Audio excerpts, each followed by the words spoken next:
আসসালামু আলাইকুম, সবাইকে স্বাগত জানাচ্ছি বাংলাদেশের সর্বপ্রথম ডিজিটাল একটি বই ইজি অ্যাকাউন্টিং বইয়ের সমাধান ক্লাসে।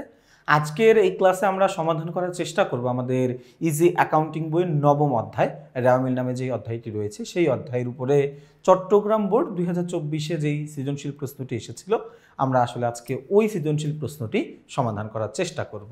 দেখো, আমাদের চট্টগ্রাম বোর্ড 2024 এই প্রশ্নে আসলে আমাদেরকে কি বলেছিল? আমাদেরকে বলেছিল নুহাস অ্যান্ড ব্রাদার্সের 2022 সালের 31শে ডিসেম্বর তারিখের উদ্ধৃতগুলো ছিল নিম্নরূপ। আচ্ছা, কি কি উদ্ধৃত ছিল? প্রদেয় বিল, ভাড়া, রপ্তানি শুল্ক, মজুরি, বিক্রয়, ক্রয়, মূলধন, বিনিয়োগের সুদ, প্রাপ্য বিল, তারপরে হচ্ছে 15% ব্যাংক ঋণ, সুনাম, নগদ তহবিল, 12% বিনিয়োগ এবং ট্রেডমার্ক। এগুলো আমাদের খতিয়ানের উদ্ধৃত দেওয়া ছিল।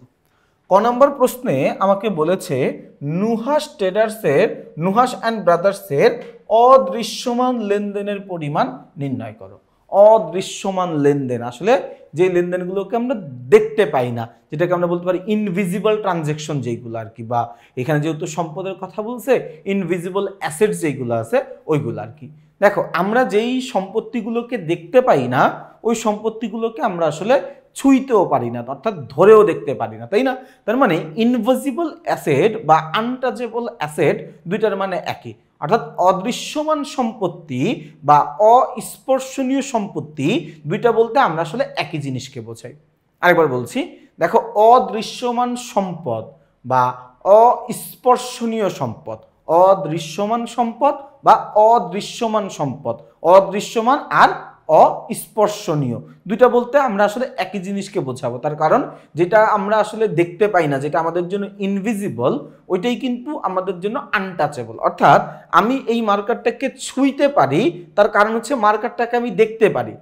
আমি দেখো যে আমার কথা, আমি যে কথা বলছি এই কথাটাকে আমি ধরতে পারতেছি না, ছুঁইতে পারতেছি না, তার কারণ এটাকে আমি দেখতে পারছি না, তাই না? তাহলে অদৃশ্যমান সম্পদ আর অস্পর্শনীয় সম্পদ দুইটার উত্তর আসলে একই হবে। এবং অস্পর্শনীয় সম্পত্তিগুলো কি কি? সুনাম, ট্রেডমার্ক, প্যাটেন্ট, গ্রন্থসত্তা, কপিরাইট। যদিও গ্রন্থসত্তা আর কপিরাইট দুইটা একই জিনিস, যেহেতু একটা বাংলা আর একটা ইংরেজি, তোমাদের প্রশ্নে বাংলা ইংরেজি দুইটা মিলে আসতে পারে, তোমরা তখন আবার এটা বুদ্ধি খাটায় অথবা এটা বলতে পারবে না গ্রন্থসত্তা মানে হচ্ছে কপিরাইট। এই জন্য আমি পাঁচটার নামই সবসময় বলি, বাট মূলত হচ্ছে চারটা: সুনাম, ট্রেডমার্ক, তারপর হচ্ছে তোমার প্যাটেন্ট, গ্রন্থসত্তা। আর তুমি চাইলে কপিরাইট বলতে পারো। এগুলো হচ্ছে কি আমার জন্য অস্পর্শনীয় সম্পদ বা অদৃশ্যমান সম্পদ বা ইনভিজিবল বা আনটাচেবল অ্যাসেট, তাই না? তো এইখানে দেখো তো ওই সম্পত্তিগুলোর মধ্যে কি কি আছে। দেখো, সেই সম্পত্তিগুলোর মধ্যে আমার এখানে আছে হচ্ছে সুনাম, আমার এখানে আছে হচ্ছে ট্রেডমার্ক। তো আমার কাজ হচ্ছে আমি এই দুইটা সম্পত্তির পরিমাণকে যোগ করে দিব। যখনই আমি এই দুইটা সম্পত্তির নামকে যোগ করে দিচ্ছি, সুনাম আর ট্রেডমার্ক, এই দুইটা সম্পত্তিকে আমি কি করব ভাইয়া? এই দুইটা সম্পত্তিকে আমি যোগ করব। তাহলে সুনাম আর ট্রেডমার্ক 1,90,000 আর 1,05,000, 1,90,000 টাকা। আর কত টাকা ভাইয়া? আর হচ্ছে 1,05,000 টাকা।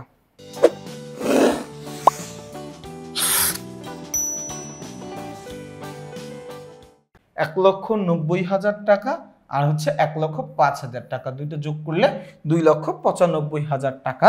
তাহলে নুহাস অ্যান্ড ব্রাদার্সের অদৃশ্যমান সম্পদের পরিমাণ 2,95,000 টাকা, 2,95,000 টাকা। কথাটা কি আমি বুঝাইতে পারছি তোমাদেরকে? ভাই, কথাটা কি বুঝাইতে পারছি কিনা? আচ্ছা, খ নম্বর প্রশ্নে আমরা যাব। খ নম্বর প্রশ্নে আমাদেরকে আসলে কি বলা আছে? খ নম্বর প্রশ্ন আমাকে বলেছে খতিয়ানের উদ্ধৃতের সাহায্যে একটা রেওয়ামিল প্রস্তুত করো। ওকে, ভালো কথা, আমরা রেওয়ামিল প্রস্তুত করব। রেওয়ামিল প্রস্তুত করাটা আসলে আমাদের জন্য খুব একটা কঠিন কোনো কাজ না, তাই না? দেখো, রেওয়ামিল প্রস্তুতের জন্য আমাদের আসলে দুইটা লাইন আমাদের মাথায় থাকতে হয়। সেটা হচ্ছে সম্পদ, ব্যয়, উত্তোলন, এটাকে আমরা আসলে ডেবিট করে দিব। আয়, দায়, মূলধন, এই তিনটাকে আমরা ক্রেডিট করে দিব। জাস্ট এতটুকু বেসিক একটা জিনিস তুমি যদি তোমার মাথায় রাখতে পারো, তোমার আসলে আর রেওয়ামিল করতে খুব একটা অসুবিধা হবে না। তাহলে আসো আমরা এখানে করি। প্রদেয় বিল, এটা একটা দায়, আয়, দায়, মূলধনকে ক্রেডিট করতে হয়, আমরা প্রদেয় বিলকেও ক্রেডিট করব।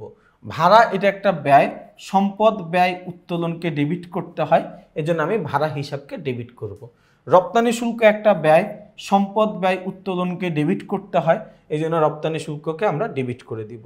মজুরি একটা ব্যয়, সম্পদ ব্যয় উত্তোলনকে ডেবিট করতে হয়, এই জন্য আমরা মজুরিকে ডেবিট করে দিব। বিক্রয় একটা আয়, আয় দায় মূলধনকে ক্রেডিট করতে হয়, এই জন্য এটাকে আমি ক্রেডিট করে দিব।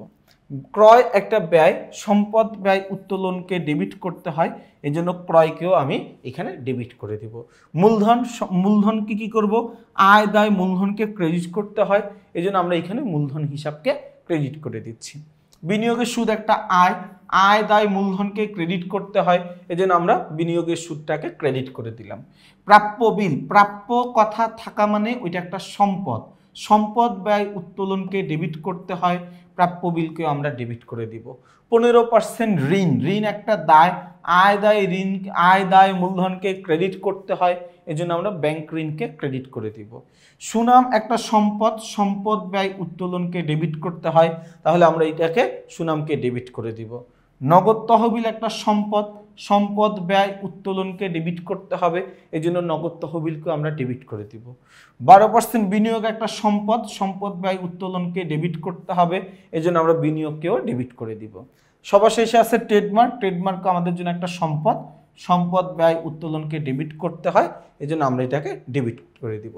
তাহলে দেখো, রেওয়া মিল তৈরি করা আমার কাছে মনে হয় পৃথিবীতে যতগুলো সহজতম কাজ আছে, সহজতর কাজ রয়েছে, এই সবগুলো সহজতর কাজের মধ্যে রেওয়া মিল প্রস্তুত করা আসলে একটা অন্যতম সহজ কাজগুলোর মধ্যে একটা। দেখো, আমার যেটা ডেবিট যেটা ক্রেডিট ওইটা আমি আমার মতো করে সুন্দর করে যেটা আমি শিখেছি ওরকম করে আমি লিখে ফেললাম।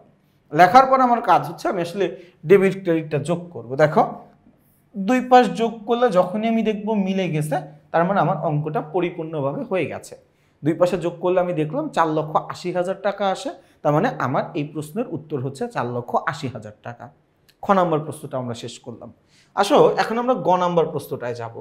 গ নম্বর প্রশ্নটায় যাওয়ার আগে আসলে আমি কিছু কথা একদমই না বলে পারছি না, সেটা হচ্ছে আমাদের এই ইজি অ্যাকাউন্টিং বইটা। দেখো, তোমরা কিন্তু পর্যায়ক্রমে ক্লাসগুলো করছো, আমরা এখন নবম অধ্যায়ের প্রশ্নগুলো সমাধান করছি, তার মানে তুমি একদম পর্যায়ক্রমে সাজেশন থেকে নিয়ে শুরু করে সবগুলো ক্লাস তুমি করেছো। এখন যারা বইটা কিনেছো তারা কিন্তু পরিপূর্ণভাবে ক্লাসগুলো করছো, সবগুলো ক্লাস করছো। অনেকেই হয়তো বা এই ক্লাসটাই ফেসবুকে বা ইউটিউবে দেখতে পারছো আমাদের প্রমোশন হিসেবে, বা আমরা কিছু ক্লাস সবার জন্য পাবলিক করে রেখেছি, ওই ক্লাসের থ্রুতে হয়তো বা তুমি কয়েকটা ক্লাস দেখতে পাচ্ছ। এবং এই কয়েকটা ক্লাস তোমরা আসলে এই কারণে দেখতে পাচ্ছ যে তুমি আসলে যাচাই করে দেখো যে এইরকমভাবে যদি আমি তোমাকে পুরো বইটার সমাধান করে দেই সেটা আসলে তোমার জন্য কতটা ফলপ্রসূ হয়। অর্থাৎ আমি যদি তোমাকে বলি যে তুমি ইজি অ্যাকাউন্টিং বইটা সংগ্রহ করার পরে তোমাকে আসলে হিসাব বিজ্ঞানের জন্য আর কোনো কিছু করতে হবে না, আর কারো কাছে পড়তে হবে না, নাথিং। তার কারণ এই ইজি অ্যাকাউন্টিং বইতে আসলে তুমি কি পাবা?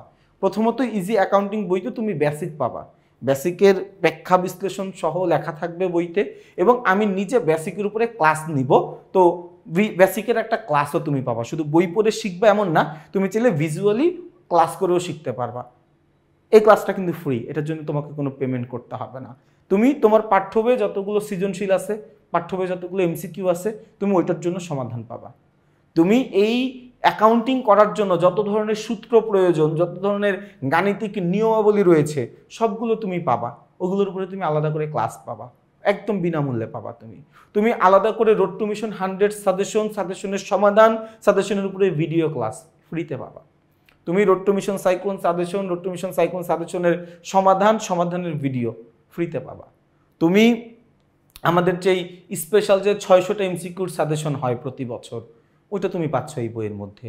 তুমি বিগত বোর্ড পরীক্ষার প্রশ্নের সমাধানগুলো ভিডিও আকারে এই বইয়ের মধ্যে তুমি পাচ্ছ। অর্থাৎ এই বইটা আসলে তোমার এসএসসি পরীক্ষার প্রস্তুতির জন্য একদম, এটাকে কি বলে, একদম পরিপূর্ণ একটা বিষয়। যদি তোমরা যখন ক্লাস 9-এ ছিলা তখন যদি আমরা এই বইটা তোমাদের হাতে দিতে পারতাম, তোমরা আরও বেশি উপকৃত হইতা। যাই হোক, আমরা পরীক্ষার আগে বইটা বের করছি, হয়তো পরবর্তী বছর থেকে আমরা আরও আগে বইটা বের করার চেষ্টা করব।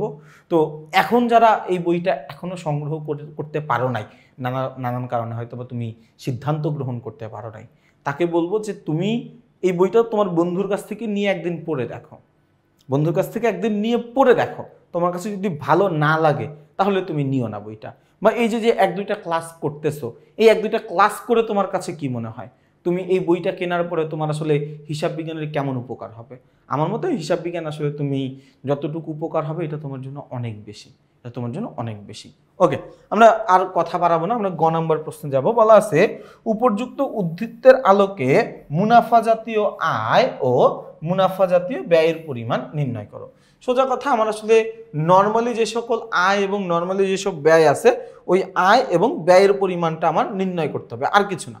আমার সাধারণ যে সকল আয় বা ব্যয় আছে ওই আয় বা ব্যয়ের পরিমাণটা বের করতে হবে। ওকে, তাহলে আমরা একটা একটা করে বের করি। যেমন দেখো হচ্ছে আগে সবগুলো সিরিয়ালে বের করে ফেলবো। ভাড়া, এটা আমার জন্য একটা ব্যয়। রপ্তানি শুল্ক, এটা একটা ব্যয়। মজুরি, এটা একটা ব্যয়। বিক্রয়, এটা একটা আয়। ক্রয়, এটা একটা ব্যয়।